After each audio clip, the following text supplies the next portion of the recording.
நேயர்களை இப்போ நம்ம ஏற்கனவே ஜெம் தொலைக்காட்சியில் சில விஷயத்தை பேசணும். இப்போது 4வது கட்ட தேர்தல் நடக்க போகுது.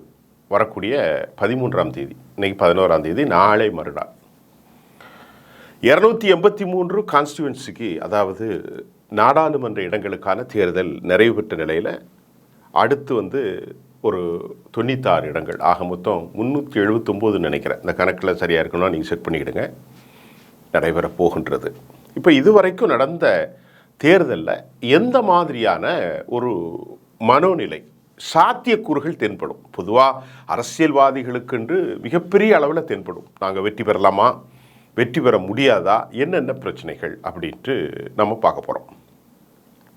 குறிப்பாக கர்நாடகாவுடைய தேர்தல் முடிஞ்சுது, ராஜஸ்தானுடைய தேர்தல் முடிஞ்சு, அதே போன்று குஜராத், அதே போன்று தமிழ்நாடு, கேரளா, இப்படியெல்லாம் பல மாநிலங்கள் நிறைவடையக்கூடிய சூழ்நிலை, நிறைவடைந்தும் இருக்கின்றது. தெலுங்கானாலாம் முடிய போகிறது. உத்தரப்பிரதேசத்தில் ஏற்கனவே 16, 10, அப்புறம் ஒரு 10 அவங்களும் கூட ஒரு அதிகபட்சமாக இருக்கிறார்கள். மராட்டியத்திலையும் 11 இப்படியெல்லாம் வரப்போகிறது. அப்போது 283 + 96 கிட்டத்தட்ட 379 நினைக்கிறேன். என் கணக்கு சரியாக இருந்தால் நீங்கள் செக் பண்ணிக்கிடுங்க. ஆக இன்னும் எஞ்சிய கொஞ்சம் தொகுதி தான் இருக்குது. அநேகமாக இந்த 3 ஃபேஸே ஒரு கட்சிக்கான நிறைவோட்டத்தை நாம் பார்க்க முடியும். யார் வெற்றி பெறுவதற்கான சாத்தியக்கூறு இருக்குது? சரி, நம்ம தேசிய ஆங்கில நாளிதழ்களில் வயர் போன்ற மிக முக்கியமான கண்ணோட்டத்தில் பிரிண்ட் போன்றவைகளும், அதே சமயம் யோகேந்திர யாதவ் அவர் ஒரு பெரிய செப்பாலஜிஸ்ட், இன்னும் பொது ஊடகங்கள் நடுநிலையாக வரக்கூடிய கருத்து கணிப்புகள். ஒரு பக்கமாக பேசுகிறது அவ்வளோ சரியாக இருக்காதுன்னு நான் நினைக்கிறேன். அது அரசியல் கட்சிகளுக்கு மட்டும்தான் இருக்கும்.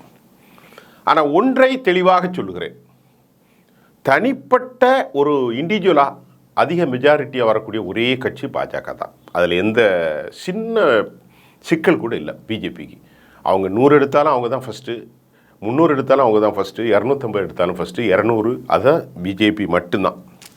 அதாவது தனியாக வரக்கூடிய கட்சியில். இப்போ என்னென்னா, இந்தியா டீமுக்கும் இந்தியாவுடைய பிளாக், அதாவது இந்தியா கூட்டணிக்கு அலையன்ஸுக்கும் பாரதிய ஜனதாவுக்கும் நடந்த இந்த போட்டியில் வெளிப்படையாக அமித்ஷாவும் மோடியும் ஒப்புக்கொண்டாங்க. இதுவரைக்கும் பப்பு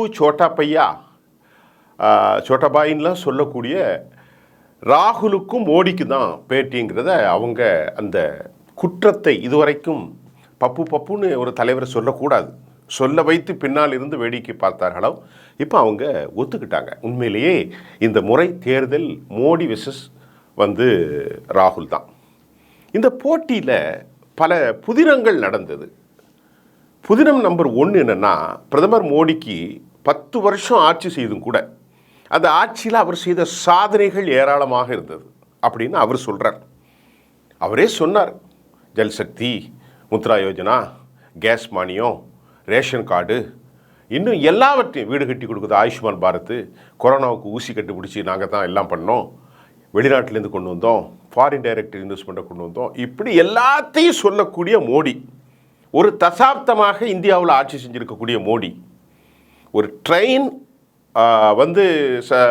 ஓப்பன், அதாவது அவர் தொடங்கி வைக்கினாலும் அவர் தான், ஷிப்பாக இருந்தாலும் சரி அவர் தான், இராணுவத்துக்கு அர்ப்பணிப்புனாலும் அவர் தான், ஒரு சாதாரண டீ கடையை திறந்து வச்சாலும் மோடி தான், ராமர் கோயிலுக்கும் மோடி தான்.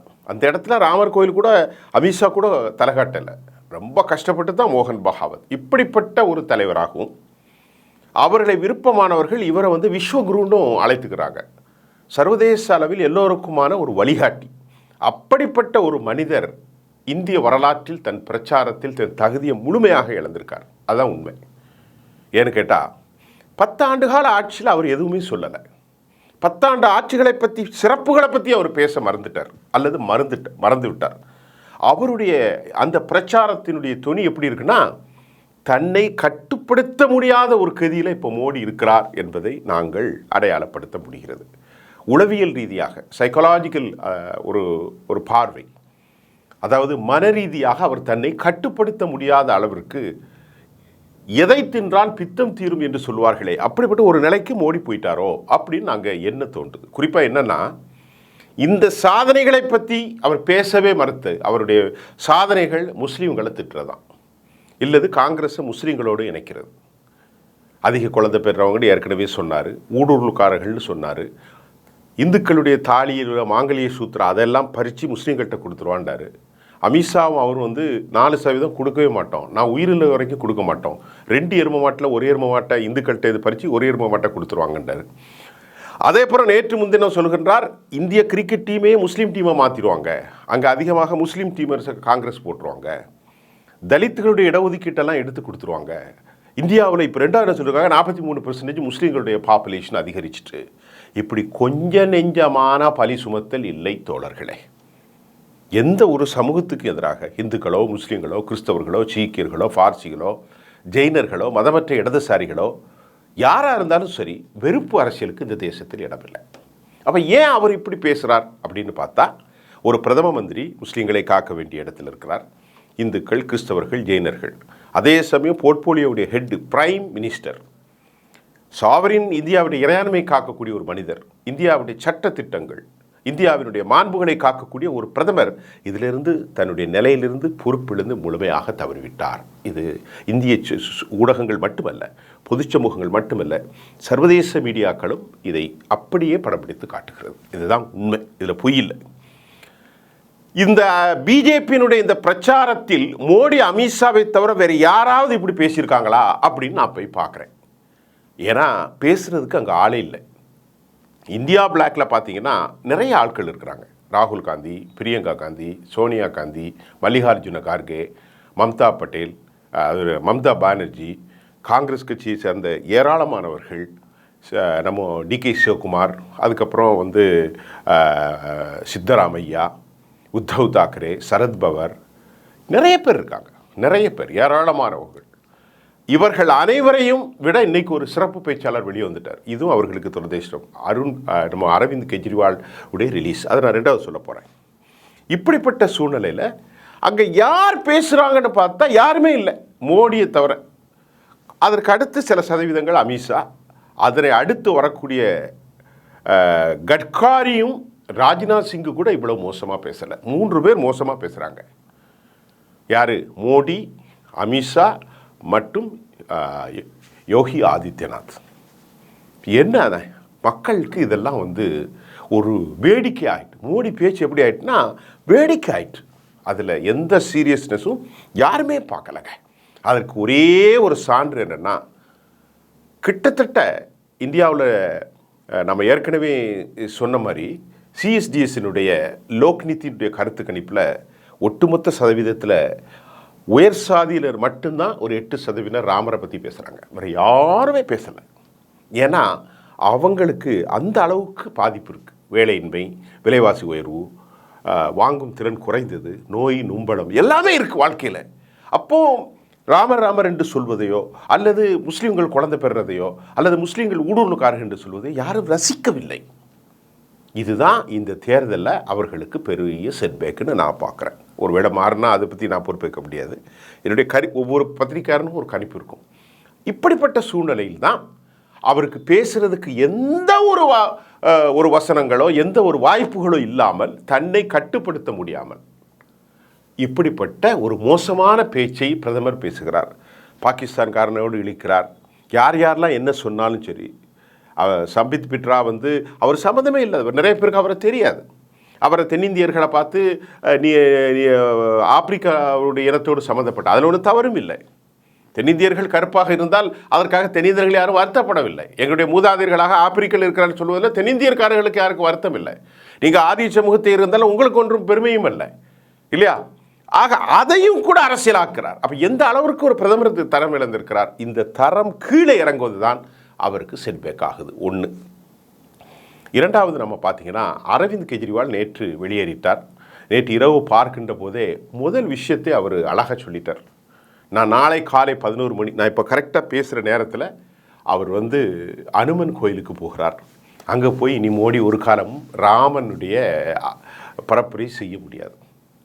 சிறையிலிருந்து அவர், நான் அனுமனுடைய பக்தன், அனுமன் கோயிலுக்கு போகிறேன், சர்வாதிகாரத்துக்கு எதிரான போர் அப்படின்னு சொல்லியிருக்கிறார். சர்வாதிகாரத்துக்கு எதிரான தேர்தல் பரப்புரை நான் செய்ய போகிறேன். உத்தவ் தாக்கரேயும் அப்படித்தான் சொல்கின்றார். அதே மாதிரி சஞ்சீவ் ராவத் அப்படித்தான் சொல்கின்றார். இதெல்லாம் கேட்டு மோடி கடைசியில் நேற்று ஒரு பெரிய கூத்தரை செஞ்சுட்டார். என்ன தெரியுமா? என்ன உயிரோடு புதைக்க போகிறாங்கட்டு. ரொம்ப வேடிக்கை சார். அவருக்கு ஏதோ பிரச்சனைங்கிற மாதிரி தான் நினைக்க வேண்டியிருக்கு. இப்படியெல்லாம் ஒரு பிரைம் மினிஸ்டர் பேசுவாங்களா? அவங்க ஏதாவது பேசினா கூட பிரைம் மினிஸ்டர் அப்படி பேச மாட்டாங்க. என்ன உயிரோடு புதைக்க போகிறாங்க, இப்படி எல்லாம் பேசினா இவருக்கு எப்படி ஓட்டு விழும்? இதுதான் பிரச்சனை. இதுக்கு இடையில் வரக்கூடிய தகவல்களில் அதிகபட்சமாக இந்த 3 ஃபேஸ்லேயுமே பிரதமர் மோடிக்கு பாஜகவுக்கு பெரிய சரிவு அப்படின்ட்டு தெளிவாக சொல்கிறாங்க. குறிப்பாக யோகேந்திர யாதவ் சொல்கிறார் 40 தொகுதிகள் அவர்களுக்கு சரிவாக இருக்கும் அப்படிங்கிறாங்க. யோகேந்திர யாதவோட கருத்தை நான் தள்ளி போட முடியாது. இன்னும் பல விஷயங்களில் பார்த்திங்கன்னா இந்த 283 தொகுதிகளில் மிக அதிகமான தொகுதிகளை, அதுவும் அவர்கள் ஜெயித்த ராஜஸ்தான், அவர்கள் முழுமையாக வெற்றி பெற்ற கர்நாடகாவில் கூட 15க்கும் மேற்பட்ட தொகுதிகள் அவர்கள் இழக்க வேண்டிய சூழல் இருக்கிறது. அதாவது 28ல் 15க்கும் மேற்பட்ட தொகுதிகளை காங்கிரஸ் கட்சி ஒரே ஒரு தொகுதி தான் ஜெயிச்சது. அவர்கள் வெற்றி பெறக்கூடிய வாய்ப்பு இருப்பதாகவும், ராஜஸ்தான் மத்திய பிரதேசத்தில் ஒரு சிறந்த வெற்றி பெறக்கூடிய வாய்ப்பு இருப்பதாகவும் சொல்லப்படுகின்றது. ஒரு ஆச்சரியமான தகவல், குஜராத்தில் 3 இடங்கள் அல்லது 2 இடங்கள் கூட அவர்கள் பெறுவார்கள். கோட்டை 60% மேல் 53% மேல் வாக்கு வங்கி வைத்திருக்கக்கூடிய பாஜகவுடைய கோட்டையில் கூட அவங்க வெற்றி பெறுவாங்க அப்படின்னு கருத்து கணிப்புகளில் சொல்கிறாரு. அதில் குறிப்பாக நான் யோகேந்திர யாதவுக்கு ஏன் முக்கியத்துவம் கொடுக்குறேன்னா, அவரை நான் ரொம்ப நாளாகவே பார்த்துக்கிட்டு இருக்கேன். ஒரு நல்ல மனிதர், தெளிவாக பேசக்கூடியவர். 39லேருந்து 40 தொகுதி அவர் கொடுறாரு. இன்னும் சில கருத்து கணிப்புகள் ரொம்ப அதிகமாக சொல்கிறாங்க, அதை நான் நம்ப விரும்பலை. ஆக இந்த 300லிருந்து 40 தொகுதிகள் அவர்கள் இறங்கிவிட்டாலே எத்தனையாவது நீங்கள் கருத்து போடுங்க, 260க்கு வந்துடுவாங்க. இன்னும் நிறைய இடங்கள்ல இருக்குது. இதோட கூட தான் வரும். குறைந்தபட்சமே அவங்களுக்கு மெஜாரிட்டி கிடைக்கிறதுக்கான வாய்ப்பு இல்லை. இந்த முறை இந்த வாய்ப்புகள் ஏன் கிடைக்கல அப்படின்னா, கிடைக்காம போகிறதுக்கு சாத்தியம்னா 2014 ஊழலுக்கு எதிர், 2019 புல்வாமா, பதான்கோட் ஸ்ட்ரைக், அதாவது பாகிஸ்தானுக்கு எதிராக நடந்த போர், மோடி தான் தேசத்தை காத்தவர், அப்படி ஒரு ஜிண்டோயிசம், ஒரு நேஷ்னலிசம் புரப்பகண்டா, இதெல்லாம் அவருக்கு சாத்தியமாக இருக்கின்ற போதும் பல்வேறு சேனல்கள் பல்வேறு ப்ரிடிக்ஷன் என்ன சொல்லுதுன்னா, எந்த ஒரு அலையும் இல்லாத ஒரு மௌன அலை மட்டும்தான் இருக்குது. அந்த மௌன அலை எங்கே இருக்குன்னா உத்தரப்பிரதேசத்தில் இருக்குது, அந்த மௌன அலை பீகாரில் இருக்குது, அந்த மௌன அலை சத்தீஸ்கர், ராஜஸ்தான், மத்திய பிரதேஷ், குஜராத், எங்கெல்லாம் இவர்களுக்கு வாய்ப்பாக இருந்ததோ அவ்வளவு இடத்திலும் மோடிக்கு எதிரான, பிஜேபிக்கு எதிரான ஒரு மௌன அலை இருக்கின்றது. இந்த இடத்துல தான் இவர் ஒரு தலைவராக உருவாக்கியிருக்கிறத அவங்களே ஒத்துக்கிறாங்க. யார்? அமித்ஷா ஒத்துக்கிட்டார். இந்த போட்டி மோடி வெர்சஸ் ராகுல், பப்புன்னுலாம் சொல்ல முடியாது, ஒரு பெரும் தலைவராக சித்தாந்த ரீதியாக காங்கிரஸ் உருவாகிருக்கிறது. காங்கிரஸ் உடனே 200 தொகுதி வருமா? அது வராது. அவங்க ஒரு 100 தொகுதி வந்தாலே இவங்க இடத்துல பிஜேபி ஆட்சிக்கு வர முடியாது. இதுதான் காங்கிரஸுக்கான நிலைப்பாடு. ஆனாலும் கூட அரவிந்த் கெஜ்ரிவாலுடைய பிரச்சாரம் வந்த உடனே நான் இங்கே குறித்து வச்சுக்கிடுங்க, 30 தொகுதி வெற்றி பெற்றாச்சு இந்தியா கூட்டணி. எப்படின்னு கேட்குறீங்களா? இந்த 30 தொகுதி நான் தான் சொல்லுவேன், இன்றைக்கி சொல்கிறேன். அரவிந்த் கெஜ்ரிவால் டெல்லியில் 7 தொகுதி, பஞ்சாபில் 13 தொகுதி, அதே போன்று நீங்கள் பார்த்துங்க 7, 13, 20. அதே மாதிரி ஹரியானாவில் சந்தேகம் இல்லாமல் 10 தொகுதி ஜெயிக்க போகிறார், அல்ல ஒரு 7 தொகுதி ஜெயிக்க போகிறார், அல்ல ஒரு 6 தொகுதி. சந்தேகம் இல்லாமல் 25லேருந்து 30 தொகுதி அவர்களுக்கு வாய்ப்பு. இது அல்லாமல் பல தொகுதிகளில் 30,000, 40,000, 12,000, 20,000 வாக்கு பெற்றிருக்கார். உத்தரப்பிரதேசத்தில் அவருக்கான ஒரு ஸ்கோப் இருக்குது. அரவிந்த் கெஜ்ரிவால் ஜூன் 1ஆம் தேதி வரைக்கும் கடுமையான ஒரு பரப்புரை செய்ய போகிறார். அந்த பரப்புரையில் இவர்களை புட்டு வைக்க போகிறார். அப்படிப்பட்ட ஒரு சூழலை ஏற்கனவே இருக்கக்கூடிய இந்த தடுமாற்றம், அப்படித்தான் ஆங்கில செய்திகள் சொல்கிறது, ஒரு தடுமாற்ற நிலையில், ஒரு மன வலிமையற்ற நிலையில், எதை பேசுவது என்று தெரியாத அளவுக்கு இந்திய பிரதமர் குழந்தை பெறுவதையும் மதம் அதிகரிப்பதையும் உயிரோடு புதைத்து விடுவார்கள் என்பதும் இல்லையா, தாலியை பறித்து கொடுப்பதும் எரும மாட்டை பறித்து கொடுப்பதும் ஒரு நகைச்சுவையாக உலக வரலாற்றில் ஒரு தலைவன் இப்படி பேசியதில்லைங்கிற அளவுக்கு மோசமான லெவலில் அவர் பேச ஆரம்பிச்சிருக்கார். அவருடைய பிரதமருக்காக நமக்கு அனைவருக்கும் வருத்தமாகத்தான் இருக்குது. நம்முடைய பிரதமர் இப்படியெல்லாம் பேசலாமா? அப்போ என்ன ஒரு அளவுகோல் மக்கள் சொல்கிறாங்கன்னா, இவங்க வெற்றி பெறுவதற்கு எந்த எல்லைக்கும் செல்வார்கள் அப்படிங்கிறதான் நாம் புரிய முடியுது. ஏற்கனவே நடந்த பல வன்முறை சம்பவங்களோடு ஒப்பிட்டு பார்க்கின்ற போது பல்வேறு சந்தேகங்களை பொதுக்களத்தில் ஏற்படுத்துறதுக்கு இருக்குது. பீகாரில் தேஜஸ்வி யாதவ் மிகச்சிறப்பான பணி இருக்கார். இன்று காலை இது படையில் குஷ்வாஹா மல்லா இந்த சமூகத்தினுடைய வாக்குகளும் 14% கொண்டிருக்கக்கூடிய யாதவுடைய வாக்குகளும் 17% கொண்டிருக்கக்கூடிய முஸ்லீம்களுடைய வாக்குகள் 31, குஷ்வாஹா மல்லா இளைஞர்கள் கிட்டத்தட்ட 45% மேல் இவருடைய ஆட்சியிலுடைய பேச்சு, இவருடைய கவர்ச்சி, நீங்கள் வேலையை பற்றி பேசுங்க, தேவையற்ற விவகாரத்தை பற்றி பேசாதீங்கன்னு சொன்னது பெரிய அளவில் எஃபெக்டாக இருக்கிறதையும் நாம் பார்க்க முடிகின்றது. குறிப்பாக மோடி 2014 பீகார் மக்களுக்கு கொடுத்த வாக்குறுதிகளை ப்ளூடூத்தில் அப்படியே ஆன் பண்ணி மக்கள்கிட்ட காட்டுறாரு. இது ஒரு பெரிய எஃபெக்ட் ஆகுது, ஒரு பெரிய எஃபெக்டிவாக இருக்குது. இதெல்லாம் ஒரு பெரிய செட்பேக்காக நான் பார்க்குறேன். அதே மாதிரி உத்தரப்பிரதேசம், நான் ஒரு 58 தொகுதிகளை 60 தொகுதிகளை அவங்க ஜெயிப்பாங்கன்னு தான் இப்போவும் கணிக்கிறேன். அதில் எனக்கு டவுட் இல்லை. 20லேருந்து 22 தொகுதிகளுக்கு மேல் காங்கிரஸ் தேஜஸ்வி வந்தால் அதில் பெரிய லக்கு. ஏன்னா 2 இளைஞர்கள், அகிலேஷும் பிரியங்கா, ராகுல் 3 பேருடைய அந்த காம்பினேஷன்.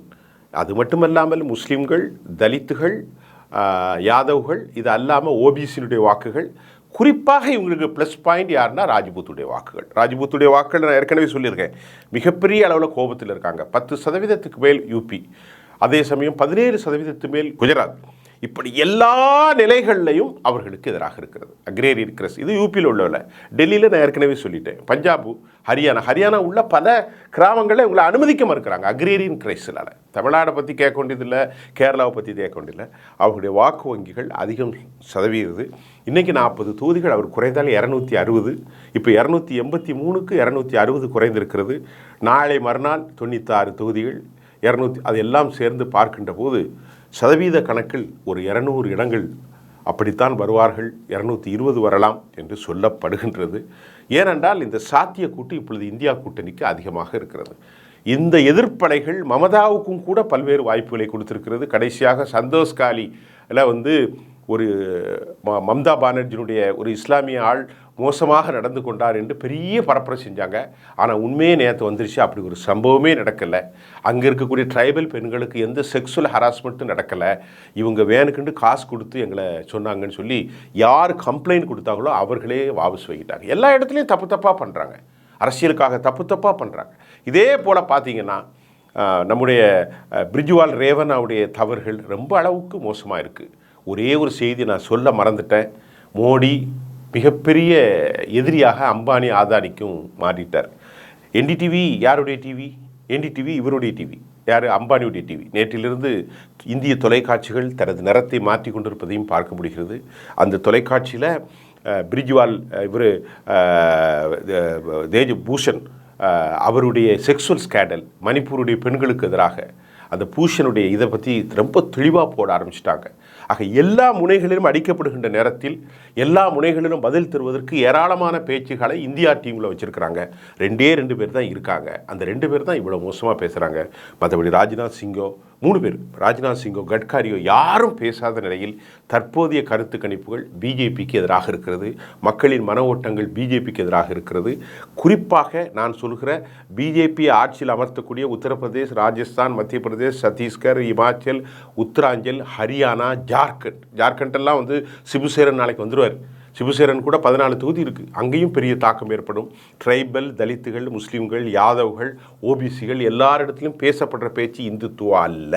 எல்லாரிடத்திலும் பேசப்படக்கூடிய பேச்சு, இப்பொழுது நடக்கக்கூடிய ஒரே பேச்சு வேலையின்மை, விலைவாசி உயர்வு. இதுதான். ஆகவே இதுதான் இப்போ தற்போது நிலவரமாக இருக்குது. இதில் எந்த மாற்றும் நான் இல்லை. ஒருவேளை நான் சொல்வதை மாற்றமாக இருந்தால் நீங்கள் அதை நிராகரித்து விடுங்கள்.